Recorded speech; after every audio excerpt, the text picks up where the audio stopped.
Mara amene watu amene amaziwa mazatu wafikapo. Inde watu wafikapo. Abana watu wafikapo mtu mwamuna wako wa amenda valida mu ukati silipita nao sukundi sangalasa. Kisa kusangalasa ngati topa kusangalasa. Kuma wavala kusangalasa kapina hayi. Zamu kadimo zisangalasa. Zukusangalasa. Koma ichi kikubunyasa.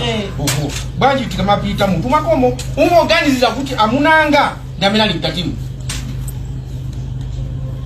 Nagawe chapala yo mutumu. Ndo sangalasa. Ndivule. Ine nditokula. Iyo ndio fumu. Mafumu ama mimi mafumu. Iyo ndio fumu. Iya kumaguni. Jona. Iya ndikuzeni kumalemekeza chikali. Jona ni Indi West Coast. Indi West Coast yake iyi.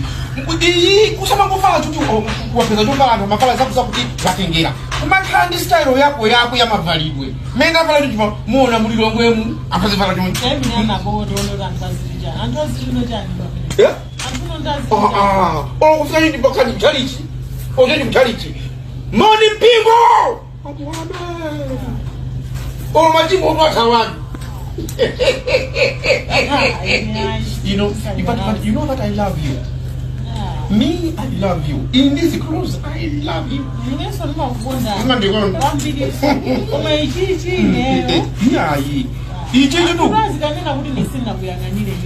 Kukoma kwa ichichi.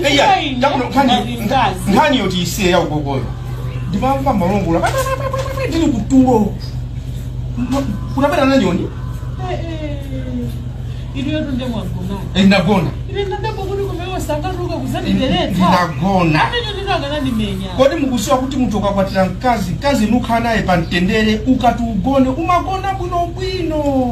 None chikwa chimechi iya imuchisiye chochi kuvira kuti tu evaporation ndio abati chani paja abati apita kuti ena apita mchani paja abati chani apita ku sona apita kusona ena acha apita kumasaji abati ifuna sona ndia marua musona muja ndikumatentherwa iyi ndi sona tu yoenda nayo ihaya mini sona aya mwini sona ya mini sona afama nyamuka ndikupita atawapani masaji akaba masaji ndeka sakala musona azite tidwa tutalizituruka na mugaza no